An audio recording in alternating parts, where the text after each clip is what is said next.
আসসালামু আলাইকুম, সবাইকে স্বাগতম আরো একটি নতুন সেশনে। আজকের বিষয় data analysis of case control study using SPSS.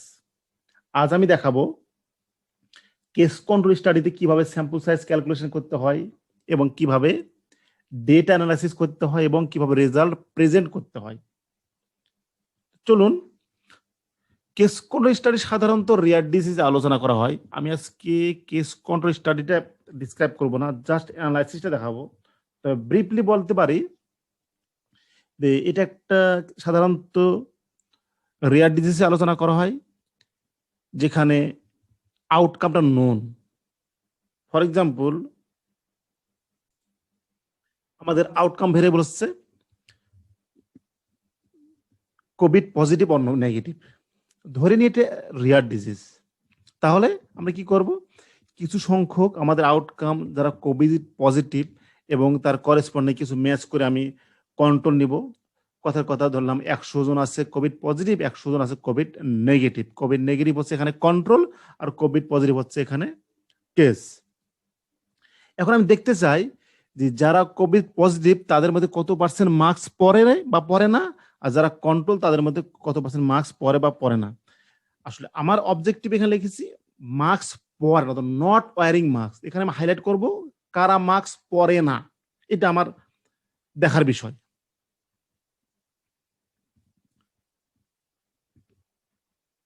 এখন আমি এই ধরনের এখন ডেটা কালেকশন করার পর আমি পাবো কত পার্সেন্ট মার্কস পড়ে না কেস গ্রুপের, কত পার্সেন্ট মার্কস পড়ে না কন্ট্রোল গ্রুপের, এবং এদের মধ্যে আমি একটা অ্যাসোসিয়েশন দিব এবং স্ট্রেংথ অফ অ্যাসোসিয়েশন ইউজ করব অডস রেশিও। কেস কন্ট্রোল স্টাডির জন্য অ্যাপ্রোপ্রিয়েট মেজার হচ্ছে অডস রেশিও।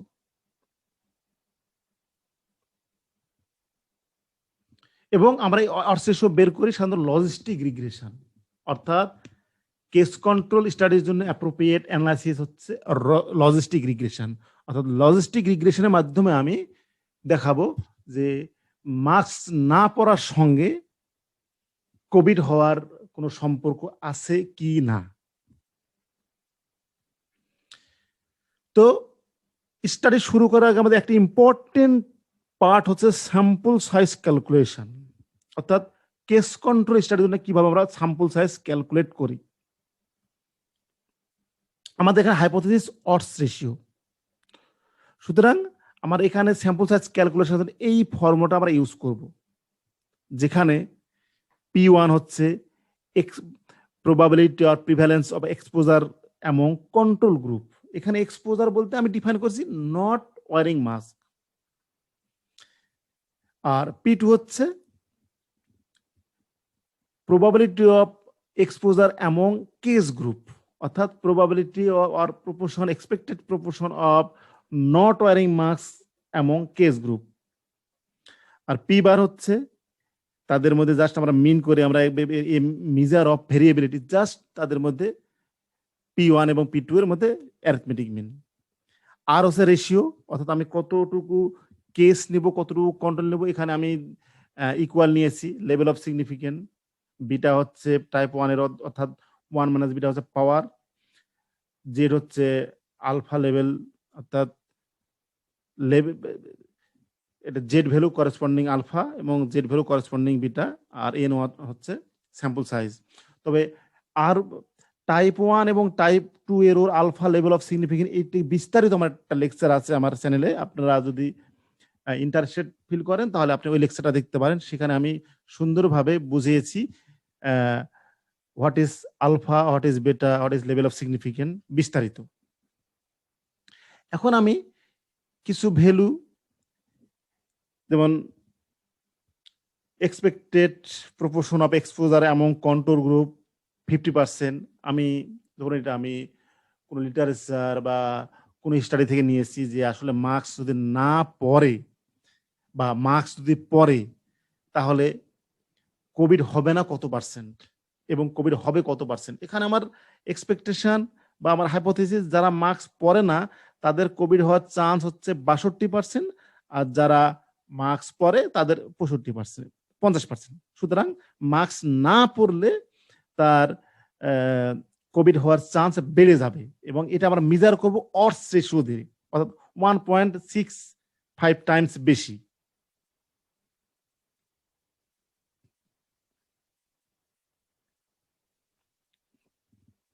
এখন আমরা সাধারণত কেস কন্ট্রোল বা আরসিসিতে আমরা কিছু অ্যাট্রিশন ধরে নিই। আমি এখানে প্রিভিয়াস এক্সপেরিয়েন্স দেখা যায় আমার 5 বা 7% অ্যাট্রিশন ধরার, অর্থাৎ ড্রপ আউট হবে ডিউরিং ডেটা কালেকশন। সুতরাং এই 7% অ্যাট্রিশন কনসিডার করার পর আমাদের স্যাম্পল সাইজ হচ্ছে 550। অর্থাৎ এখন আমরা 550 জনের কাছে গিয়ে আমি ডেটা কালেকশন করব, অর্থাৎ 275 হচ্ছে কেস, 275 হচ্ছে কন্ট্রোল। তবে আমরা তো ডেটা অ্যানালাইসিস করবো, অর্থাৎ যখন এই ডেটা কালেকশনের পর এন্ট্রি করব কম্পিউটার, তখন আমাদের একটা জিনিস খেয়াল রাখতে হবে, কোড। এটা খুবই ইম্পর্টেন্ট একটা বিষয়। আমরা সাধারণত এসপিএসসি বা স্ট্যাটাস যেখানেই আমরা অ্যানালাইজ করি, তো পজিটিভ ভ্যালুকে অলওয়েজ 1, নেগেটিভকে 0, এইভাবে যে কোড করি, তাহলে আমাদের অ্যানালাইসিস এবং রেজাল্ট ইন্টারপ্রিটেশন সুবিধা হয়। আমরা 2, 3 যে কোনো ভ্যালু দিতে পারি, কিন্তু অ্যানালাইসিসের সুবিধা এবং ইন্টারপ্রিটেশনের সুবিধাতে আমরা 1 মানে পজিটিভ, 0 মানে negative. Similarly not wearing mask, আমি কিন্তু বলেছি নট ওয়ারিং মাস্ক, অর্থাৎ আমার রিসার্চ কোশ্চিন, রিসার্চ অবজেক্টিভে বলা আছে নট ওয়ারিং মাস্ক।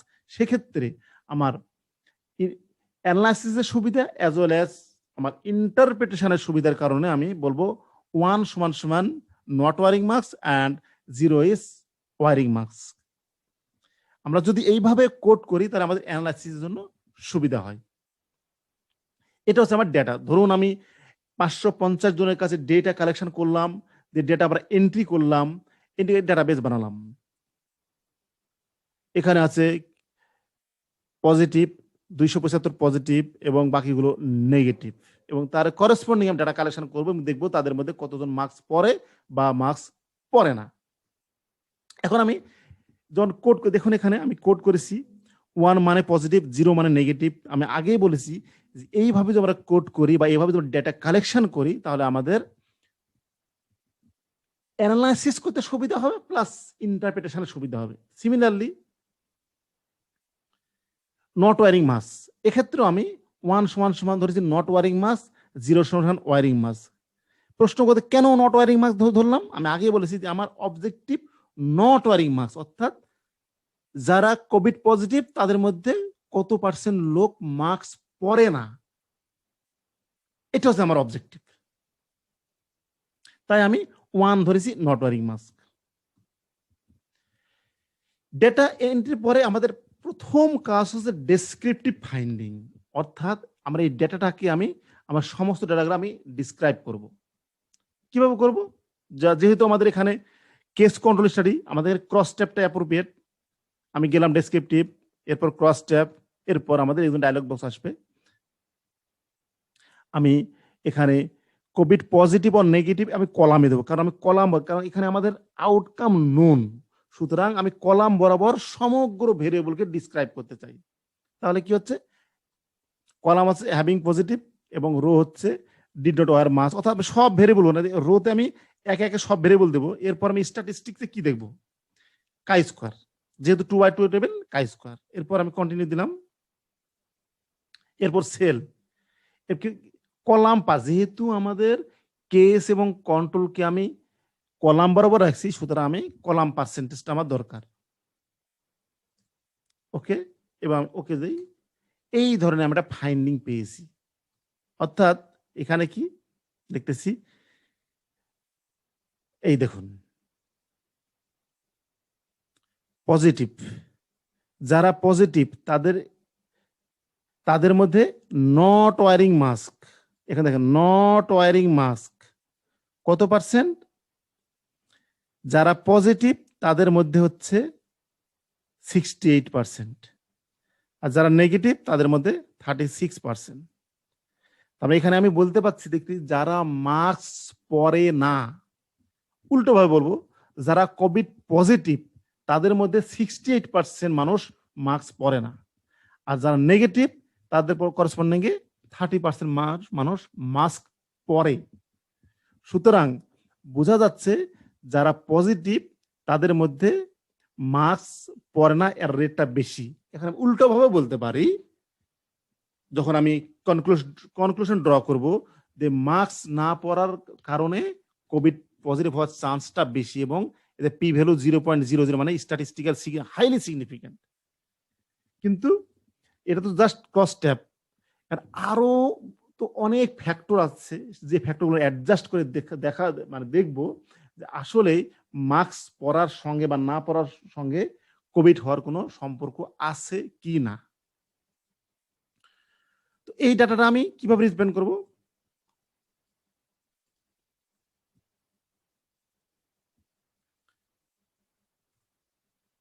আমি এই ডাটাটা আমি টেবিল এইভাবে রিপ্রেজেন্ট করতে পারি।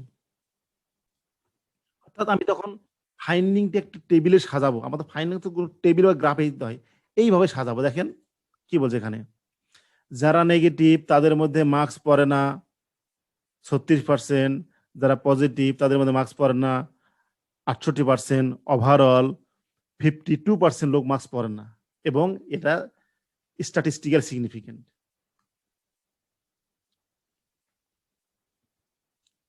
আমরা এটা গ্রাফের মাধ্যমে প্রকাশ করতে পারি। দেখেন এখানে কি বলা আছে, prevalence of not wearing mask, negative এর মধ্যে মাস্ক পরে না 36%, পজিটিভের মধ্যে মাস্ক পরে না 68%।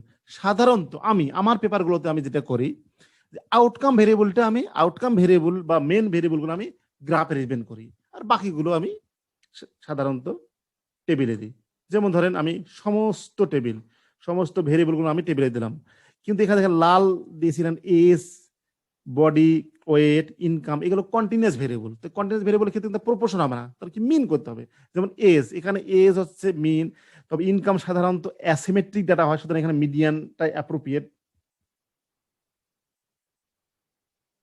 অর্থাৎ নর্মাল হিসেবে ফলো করে না, এর মধ্যে অনেক আউটলায়ার থাকে ইনকাম ডাটা, সুতরাং এখানে মিডিয়ানটা অ্যাপ্রোপ্রিয়েট। তাহলে মিন বের করব কিভাবে, চলুন এতে কম্পেয়ার মিন। যেহেতু এখানে আমি একটা ভেরিয়েবলের কেস কন্ট্রোলের সাপেক্ষে, এই জন্য আমি কম্পেয়ার মিন দিয়েছি। কম্পেয়ার মিনে ক্লিক করলাম, ক্লিক করার পর কি করলাম, আমি দেখেন এখানে এজ, বডি ওয়েট, ইনকাম সমস্ত কন্টিনিউয়াস ভেরিয়েবল সব এখানে দিয়ে দিলাম। দেওয়ার পর আমি এখানে কি চাই, মিন চাই, এসডি চাই, মিডিয়ান চাই। এরপর আমার প্রয়োজন আমি নিয়ে নিব, আমি অল পসিবল জিনিস দিয়ে দিলাম। ওকে, এই দেখুন যারা নেগেটিভ তাদের মধ্যে এজ, গড় এজ কত, গড় বডি ওয়েট কত, গড় ইনকাম কত, তারপর মিডিয়ান ইনকাম কত, সব কিছু আমি কিন্তু এখানে পেয়ে গেছি। এটাকে আমি কি করতে এখন করব, টেস্ট করবো। এর সঙ্গে আমি একটা পি ভ্যালু চাই। পি ভ্যালুর জন্য আমাদের কি করবো, ইন্ডিপেন্ডেন্ট স্যাম্পল টি টেস্ট এর মধ্যে গেলাম। যাওয়ার পর আমি যেহেতু মিন করছি মাত্র এজ এবং বডি ওয়েট, সুতরাং এখানে আমি মিন এবং এই ডায়লগ বক্সে আমি শুধু এজ এবং বডি ওয়েট দিয়েছি। আমি কি চাই, গ্রুপ 1 মানে নো, মানে এখানে 0 মানে নেগেটিভ, 1 মানে পজিটিভ, এই পি ভ্যালু পেয়ে গেছি। তার মানে কি দেখলাম, এখানে দেখেন এজের পি ভ্যালু ইনসিগনিফিকেন্ট, সুতরাং কোভিড হওয়ার সাথে এজের কোনো সম্পর্ক নাই। আবার বডি ওয়েটের সাথে সিগনিফিকেন্ট, সুতরাং আমার এই ডাটা বলতেছে বডি ওয়েটের সঙ্গে একটা সম্পর্ক আছে। কি সম্পর্ক আছে আমি দেখাবো, যা সেটা আমি সামারি টেবিল করলাম। এবং এই এরপর আসলো কি, নন প্যারামেট্রিক টেস্ট, অর্থাৎ আমি যদি মিডিয়ান ইউজ করি তখন আমাদের নন প্যারামেট্রিক টেস্টটা ইউজ করতে হয়। যেমন ইনকাম, আমি দিয়ে দিলাম কম্পেয়ার মিডিয়ান গ্রুপ।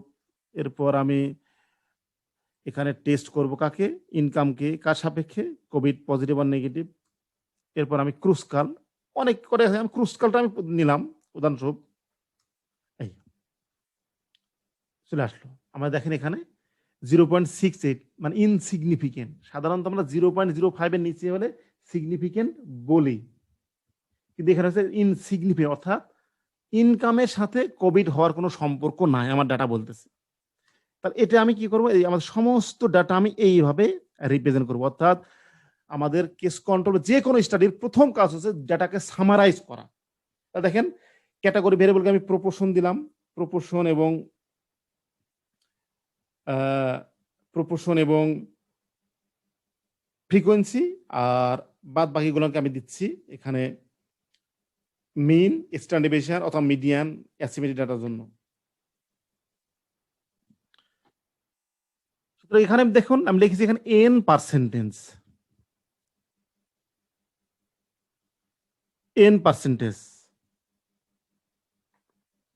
আর যেখানে যেখানে আমি মিন ইউজ করেছি সেখানে আমি লিখে দিয়েছি মিন এসডি, যেখানে মিডিয়ান সেখানে পাশে লিখে দিয়েছি মিডিয়ান আইকিউআর।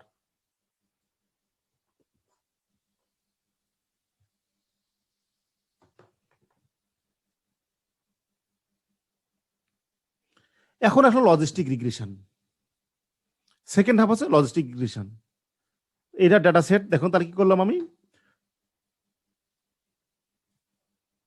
এখানে রিগ্রেশনে যাব, এরপর বাইনারি লজিস্টিক রিগ্রেশন, এরপর আসবে ডায়লগ বক্স, এখানে আমি দেবো ডিপেন্ডেন্ট ভেরিয়েবল, ইনডিপেন্ডেন্ট ভেরিয়েবল। তাহলে ডিপেন্ডেন্ট হচ্ছে কি কোভিড পজিটিভ আর নেগেটিভ, আর কোভেরিয়েন্ট দেবো মাস্ক। তবে একটা জিনিস আমাদের মাথায় রাখতে হবে, যদি ক্যাটাগরি ভেরিয়েবল হয় তাহলে আমাদের রেফারেন্সটা সেট করতে হয়, মার্কস ইয়েস নো, শুধু এটা ক্যাটাগরি ভেরিয়েবল। সুতরাং আমি এখানে এই দেখুন ক্যাটাগরি, এইখানে আমাদের ক্লিক করতে হবে। এখানে ক্লিক করার পর আমাদের এখানে চলে আসলো মার্কস পরে কিনা, এখানে আমি এখানে দেখেন আমি লাস্ট ফার্স্ট, আমি ফার্স্টকে সিলেক্ট করবো কারণ ফার্স্ট মানে 0, এবং আমি এখানে 0 সিলেক্ট করেছি, 0কে আমি রেফারেন্স বলছি। এখানে এখানে ফার্স্ট মানে কিন্তু 0কে আমি রেফারেন্স ধরছি। ওকে, এখন অপশনে আমি করব কি এক্সপোনেনশিয়াল বিটা এর সিআই। একটা জিনিস মাথায় রাখতে হবে, লজিস্টিক রিগ্রেশনের এক্সপোনেনশিয়াল বিটাটাই হচ্ছে অডস রেশিও। কন্টিনিউ, এই চলে আসলো আমার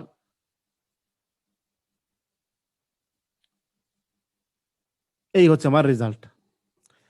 এই যে এক্সপোনেনশিয়াল বিটা এটা হচ্ছে অডস রেশিও, সিগনিফিকেন্ট এটা হচ্ছে পি ভ্যালু, আর এইগুলো হচ্ছে আমাদের কনফিডেন্স ইন্টারভাল।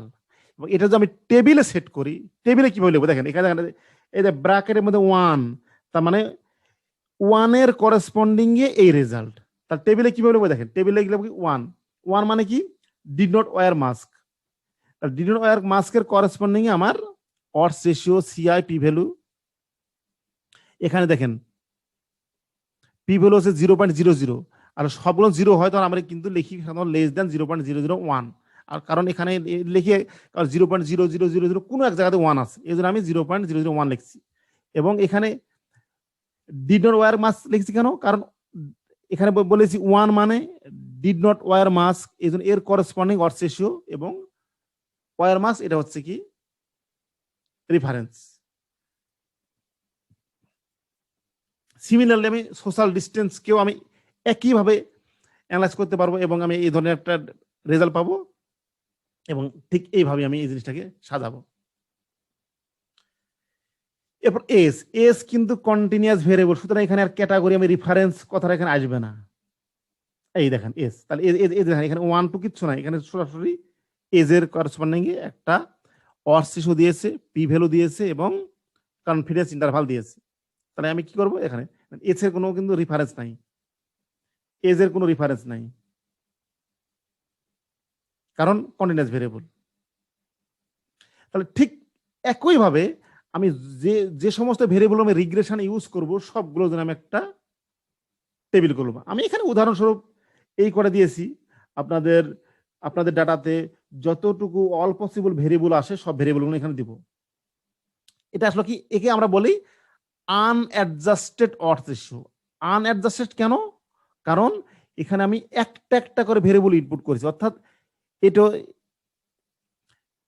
এটা হচ্ছে আমাদের একটা ভেরিয়েবলের রেজাল্ট, এইটা হচ্ছে আমাদের একটা ভেরিয়েবল রেজাল্ট, একটা ভেরিয়েবল, অর্থাৎ আমি একটা একটা করে ভেরিয়েবল ইনপুট করেছি আর একে বলা হয় সিম্পল লজিস্টিক রিগ্রেশন। এবং সিম্পল লজিস্টিক রিগ্রেশনে আমাদের সাধারণত আনঅ্যাডজাস্টেড অডস রেশিও দেয়। এখন আমি কি করব, এবার আমি যেই কটা ভেরিয়েবল আনঅ্যাডজাস্টে করেছি সবগুলো ভেরিয়েবল একসঙ্গে দেব। একসঙ্গে দেওয়ার পর দেখেন এখানে 2টা কন্টিনিউয়াস ভেরিয়েবল আর বাদ বাকিগুলো সব ক্যাটাগরি ভেরিয়েবল। ক্যাটাগরি ভেরিয়েবল সবগুলো আমার কি করতে হবে, আমার সবগুলো কিন্তু আমি 1 বাই 1 আমাদের রেফারেন্স গুলো সেট করতে হবে। অর্থাৎ ফার্স্ট যেভাবে করেছিলাম সবগুলো একটা একটা করে আমি দেখেন সবগুলোতে ফার্স্ট লেখা আছে, ফার্স্ট দেখেন সবগুলোকে আমি রেফারেন্স ফার্স্ট করে দিয়েছি।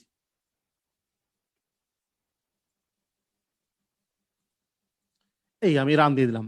এই রান দেওয়ার পর দেখেন এখানে সবগুলোর চলে আসছে, এতে মার্কস, সোশ্যাল ডিস্টেন্স, সেক্স, সবার করসপন্ডিং একটা করে অর্থ রেশিও চলে আসছে। এবং এই অর্থ রেশিও বলে অ্যাডজাস্টেড অর্থ রেশিও। অ্যাডজাস্ট কেন? কারণ এটা মাল্টিপল লজিস্টিক রিগ্রেশন, অর্থাৎ এখানে all possible or already relevant variable আমি একসঙ্গে, ইন্ডিপেন্ডেন্ট ভেরিয়েবল একসঙ্গে দিয়েছি। সুতরাং এখানে হচ্ছে আমার কি অ্যাডজাস্টেড অর্থ রেশিও। এবং এইগুলো আমি এই টেবিলে এভাবে দিতে পারি। বাম দিকে কি আছে আনঅ্যাডজাস্টেড অর্থ রেশিও, ডান দিকে অ্যাডজাস্টেড অর্থ সাথে পি ভ্যালু। এই ভেরিয়েবলগুলো আমি এইভাবে সুন্দরভাবে সাজাতে পারি। এটা হচ্ছে আমার লাস্ট টেবিল। আমি টেবিলটাকে এইভাবে সাজাতে পারি। এরপরে কাজ আমাকে ইন্টারপ্রিটেশন। ইন্টারপ্রিটেশন আমার একটা অর্থ রেশিওর একটা ইন্টারপ্রিটেশনের একটা ভিডিও আছে, ওই ভিডিও দেখবেন কিভাবে আমি অর্থ রেশিও ইন্টারপ্রেট করেছি। এখন প্রশ্ন হচ্ছে এগুলো আমি কিভাবে লিখব?